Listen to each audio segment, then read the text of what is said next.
Call Haloyim Yahweh, Bahashem, Yahweh Shai, Waharakah Kwadash, double honors to the apostles and elders and bishops of Great Millstone who rule well over the flock. Shalom and salutations to you brothers out here that push the words of truth and sincerity. And shalom to all the Akim and the Akwaf that are part of the elect, scattered Israelites. Shalom. And going to again into the topic concerning the promised land and what was the promised land. You know, that name rings a bell even to this very day with our people, so-called Negroes, Latinos, and Native Americans. Why? Because coming out of slavery, the way that they got a lot of slaves to migrate to the north of the United States was promising that Milwaukee would be a promised land. Chicago was a promised land. Los Angeles was a promised land. St. Louis was a promised land. Boston and New York are promised lands. Washington, D.C. is a promised land. I've seen pages or articles or pamphlets that were given out or posted to get Negroes from the South to migrate north. And it was promised, it was a promised land that drove them because we had such a biblical grounding and a foundation. Slaves were allowed to read the Bible, even though it was a slave Bible. They were allowed to be taught Salaki the Bible, as you've seen in movies like Nat Turner. But to actually read the Bible would be punishable by death for a slave, for a so-called Negro.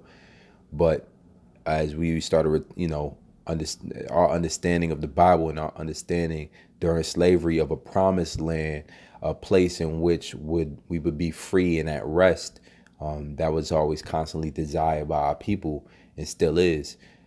Just a tidbit of history. But now when you go into the scriptures, you get a further understanding of what the promised land actually was. Is it talking about Detroit? Is it talking about Chicago and all these cities that slaves migrated to? It was not that, obviously so, because we're still in our captivity into this day. But the promised land is going back to the east, all right, the far east. All right, we're talking about the land which is called Israel today. But we're going to get into what that exactly is according to scriptures, and I'm going to make it as sharp and brief succinct as I can. You go into Nehemiah, the 9th chapter, the title says, The people confess their sins. And now I'm going to start with the Nehemiah 9:6. It says, Thou, even thou, art a Lord alone. Thou hast made heaven, the heaven of heavens, with all their host, the earth, and all things that are therein, the seas, and all that is therein, and thou preservest them all, and the host of heaven worshipeth thee. Is a point. Thou art the Lord, thou art the Lord, the God, the power, who didst choose Abram, and broughtest him forth out of Ur of the Chaldees, and gavest him the name Abraham. Verse 8, and foundest his heart faithful before thee, and madest a covenant with him, which is an agreement, to give the land of the Canaanites, the Hittites, the Amorites, and the Perizzites, and the Jebusites, and the Girgashites, to give it, I say, to his seed, and has performed thy words, thou art righteous.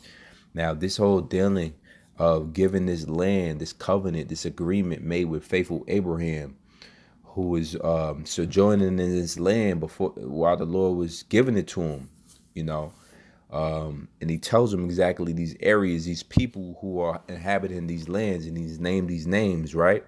And so all you got to do is pretty much go into a map now of which I have here, some of these people and their names in these lands. As you can see, that's where the Hivites are at the north. Then you had, moving from the north down south, Girgashites. You keep going south, you have Canaanites, and this whole thing is considered the land of Canaan. But then you have the Amorites south of the Canaanites, and then you have Jebusites, Perizzites, and Hittites.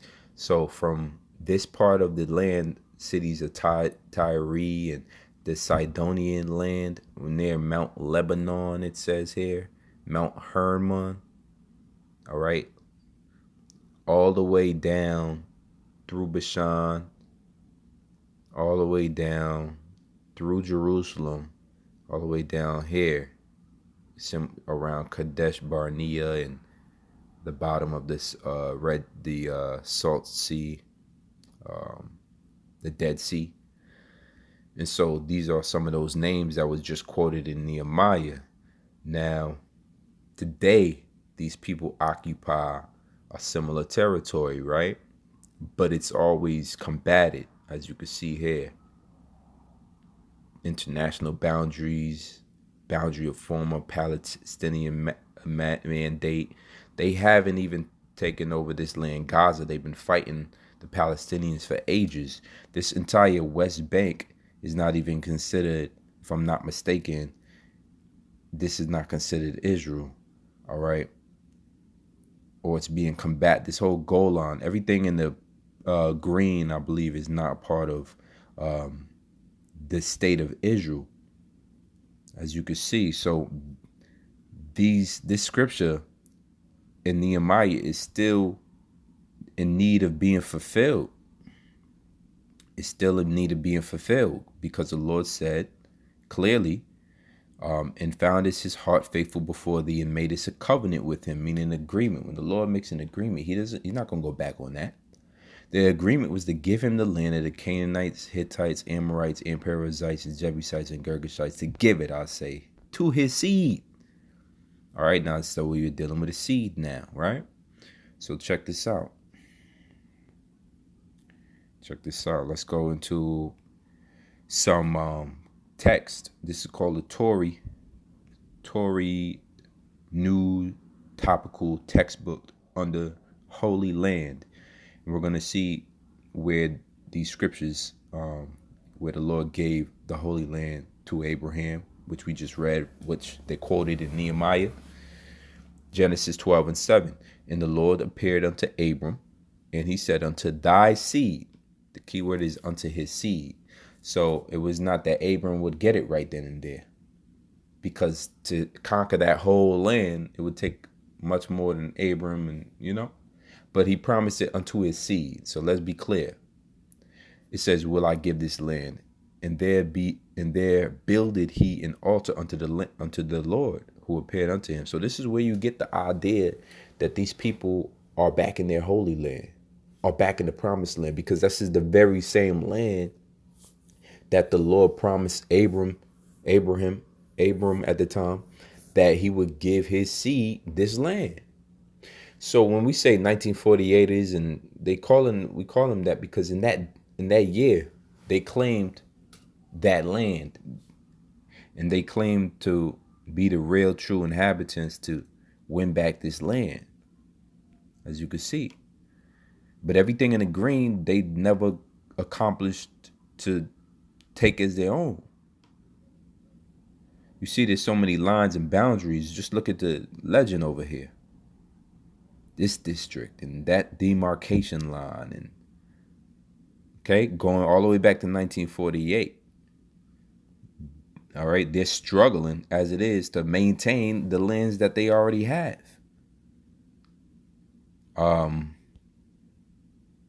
Let's continue. So Genesis 12:7, we see now the Lord promised Abram the land, and there builded he an altar unto the Lord who appeared unto him. Genesis 13:15, for all the land which thou seest. So he's walking around sojourning in this land, wandering in his land, because the Lord promised him this land. And the Lord saying to him as he's in the land, for all the land which thou seest, to give to thee will I give it, and to thy seed forever. Remember, why does this matter? Because this is where the whole idea of a promised land for Israel comes from, man. It comes from the idea that the Most High promised it to faithful Abram. All right. It says, he said, I will give this land to you, even though heathen nations ruled in it at the time.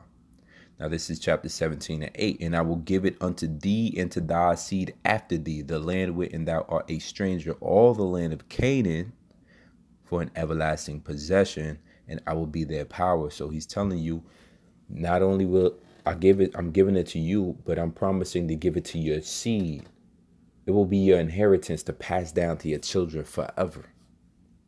So that's a big thing. The promised land is promised to the Israelites, regardless of where they are, regardless of the situation they're in right now, regardless of the captivities they've gone through. It was always promised that Israel would one day inherit this land that they promised to our fathers, and we would inherit it forever. Now the promise was passed down to Isaac here in Genesis 26:3. Remember, to thy seed. And Abraham had many sons, right? You know the song, Father Abraham, many sons. Well, what son gets the inheritance? You see, even when somebody dies in the family, somebody has to inherit something. Everybody can't inherit everything. Somebody has to inherit something. Well, the son that inherited is Isaac. We're going to read it. Genesis 26:3. Sojourn in this land, and I will be with thee. I will bless thee, for unto thee and unto thy seed. So now the Lord is making that same agreement with Isaac that he made with his father Abraham, but he's making it with Isaac and Isaac's seed now. So he's showing you the progression here. I will give all these countries, and I will perform the oath which I swear unto Abraham thy father. So you cannot deny that the lineage, the inheritance passed down from Abraham went to Isaac. It skipped over Ishmael and it went to Isaac. All right. So now Isaac is holding on to that blessing of the promised land and the inheritance. And Isaac's seed, which one of Isaac's seed gets the blessing? We're going to find out it's Jacob. Let's go to Genesis 28:13. And behold, the Lord stood above it and said, I am the Lord, power of Abraham, thy father, and the power of Isaac. So he's naming his father and his grandfather. The land whereon thou liest, to thee will I give it, and to thy seed. So this is where the whole understanding that even though all these people come up from Abraham, it is only given specifically, the promised land is specifically passed down through the seed of Isaac, and through the seed of Jacob, skipping Esau. That's where the whole story of Esau sorting it carefully with tears, giving up the birthright. The birthright would have been that land. Instead, it was given to Israel. And you see here the Lord was with it. Okay? Give it to thy seed. Give it into thy seed. So who are the seed of Jacob? The Israelites. Verse 15. And behold, I am with thee and will keep thee in all places whither thou goest, and will bring thee again into this land. So it doesn't matter where Israel is scattered right now. It doesn't matter how many parts of the earth we are cornered off and sectioned off. It doesn't matter what languages we speak and what nationalities we think we belong to. If we are a part of the elect, the Lord is going to take us from amongst the heathen, draw us out like he drew out Moses from that, right? And he will draw us out of these places and allow and cause us to inhabit the land, keeping and fulfilling the promises that he made for our forefathers. It says, and will bring thee again into this land. So he knew we would be scattered. For I will not leave thee until I have done that which I have spoken of thee to thee of. The Lord is serious about keeping these promises. This is Genesis 35:12. In the land which I gave Abraham and Isaac, to thee I will give it, and to thy seed after thee will I give the land. So the land has to be, it's being held on to right now. It's being kept warm, and that's all they're doing for us, is keeping it warm. When the biblical Israelites return to that land, all the nations who inhabit that land have to leave it because it's not promised to them. All right. Let's see something here. Yep, and this is to how large that territory is. When you go into Genesis 15:18, in the same day the Lord made a covenant with Abram, saying, unto thy seed have I given this land. Now, instead of saying the land of the Canaanite, Perizzites, the Hivites and Hittites, he's saying markers, other markers. He says, from the river of Egypt unto the great river, the river Euphrates. Now, this is a different marker. This is a different marker than what we're used to. So now we got to go back to the drawing board, or to the map, and see what river Egypt. Wow. So now it's an entirely larger area, even larger than what is being recognized today by those people in the land of Israel, the 1948ers. See that river Egypt that in the blue? They don't possess that land. That's considered Egypt today. But the Lord promises from the river Egypt. Okay? So there's a little more. And also it goes all the way to this Mount Hor portion, which they do not entirely have. They're still fighting over this part of the land. This is today considered the Golan Heights in Syria. There's a large scale battles always going on. Hezbollah and whatnot, rockets being launched. Lebanon, Israel has to, for them to be the children, they got to take back parts of Lebanon, which is ripe. This whole area here is ripe for a third world war, because the people are obviously rejecting the 1948ers and their established authoritative view on the Lord giving them this land. They are the promised people. But you have to be the promised people to inherit the promised land. Because now you got to go into Lebanon to get your land back, Syria, and you got to go into Egypt to get your land back. We'll be sitting and waiting. Your move, Small Hatters. We'll be sitting and waiting. But first, try to get Gaza back. You can't even get this little portion back. All right, but let's continue. All right, before I digress. Deuteronomy 1:7, turn you and take your journey and go to the mount of the Amorites and unto all the places nigh thereunto, in the plain, in the hills, and in the vale, and in the south, and by the seaside, to the land of the Canaanites, and unto Lebanon, and unto the great river, the river Euphrates. So we keep hearing about the river Euphrates. Now we hearing about the mount of the Amorites. Okay, unto Lebanon. So this is where today the place kept its name, Lebanon, still to this day. But now you got where Ammon was. Let's look at the old map and see where Ammon dwelt. This is the land of the Ammonites. So it's east of the Dead Sea. It's east of the Dead Sea. And according to this map, they don't have east of, you see the Dead Sea right here. That's Jordan. So now they got to go into this country, Jordan, to get this promised land back. Can you see the issue here? Can you see how it's not realistic for these people to go into this land without causing another world war? It's not convenient for you Small Hatters to be over there at all. You're trying to help y'all out. The only people that actually cares about y'all is America. Joshua 1:4, from the wilderness and this Lebanon, even unto the great river, the river Euphrates, and all the Hittites, and unto the great sea toward the going down of the sun shall be your coast. This is all the land given to Israel.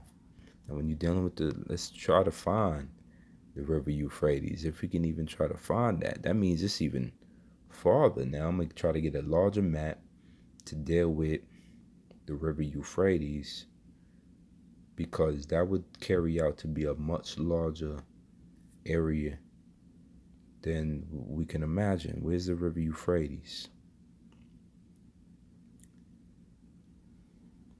Let's see if I could get Euphrates River in a world map.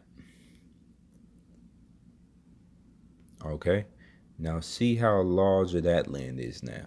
As you can see, the scripture says to the river Euphrates. So I'm guessing that somewhere in the north, all the way in what's today modern Syria, is the closest to Israel in the promised land, where the river Euphrates begins, or where the river Euphrates touches, near Aleppo in this area here. So you can imagine from Jordan all the way up into Syria, this area is also included into the promised land according to the scriptures, what we just read in Joshua 1:4. We also read it Deuteronomy 1:7. It talks about unto the great river, the river Euphrates. It also talks about the Egypt River, the river of Egypt. So the Lord mapped out a great large area for Israel to inhabit in the days to come, man. Now I'm gonna bring out Numbers 34, 1 to 12 real quick. Abu Ratazah, let's get it.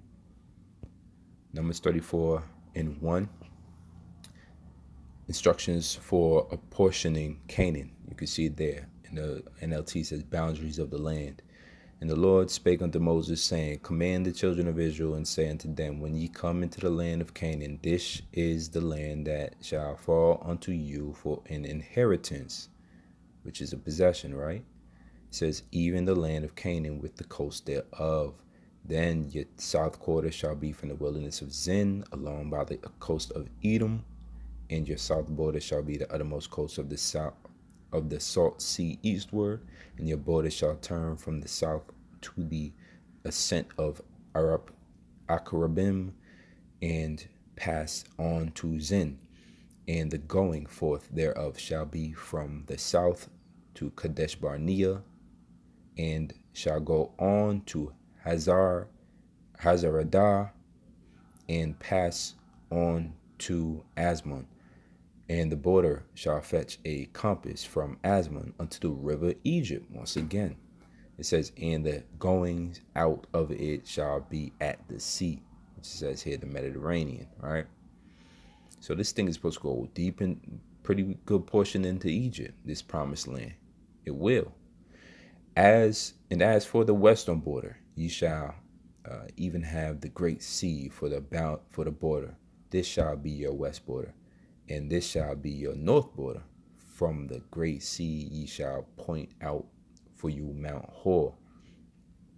For Mount Hor ye shall point out your border unto the entrance of Hamath, and the goings forth of the border shall be to Zadad, and the border shall go on to Zephron, and the goings out of it shall be at Hazaranan, and this shall be your north border, and ye shall point out your east border from Hazaranan to Shepham, the coast shall go down to Shepham to Riblah, and on the east side of Ain, and the border shall descend and shall reach unto the side of the sea of Chinnereth eastward, and the border shall go down to Jordan, and the goings out of it shall be at the salt sea. This shall be your land with the coast thereof round about. So there it is. It's phrased there about the sections and the borders of that land. But as you can see, it mentions the river Egypt. Something that, see, the green here is outlined what Israel is today. And every other color is what Israel is not. And so what some would think, right, is that, I mean, any people bordering the land of Israel right now should be able to see these texts and pretty much have an idea that Israel, if they are truly the Lord's people, they'll be cutting into Egypt very soon. They'll be encroaching on Syria and encroaching on Lebanon very soon. So there can't be anything but war in the Middle East. You see it because the Most High has promised the true Israelites, biblical Israelites, this land. Lastly, I'm going to bring out Ezekiel 47, 13 to 20. Ezekiel 37 and 14. And it says, and shall put my spirit in you, and ye shall live. Let me make sure I got it right. 47, not 37. Ezekiel 47 and 14. And the topic says boundaries and the division of the land. I'm going to start at 13. Thus saith the Lord power, this shall be the border whereby ye shall inherit the land according to the 12 tribes of Israel. So we know who's promised the land? The 12 tribes of Israel. It says Joseph shall have 2 portions, and ye shall inherit it, one as well as another, concerning the which I lifted up mine hand to give it unto your fathers, and this land shall fall unto you for inheritance. So you can't get around it. This is a possession, and it's a physical land. And this shall be the border of the land toward the north side, from the great sea, the way of Hethlon, as men go to Zedad, Hamath, Berothah, Sibraim, and you can actually go and Google all of these places and see where they're at, which is between the border of Damascus and the border of Hamath. Hazar Hatticon,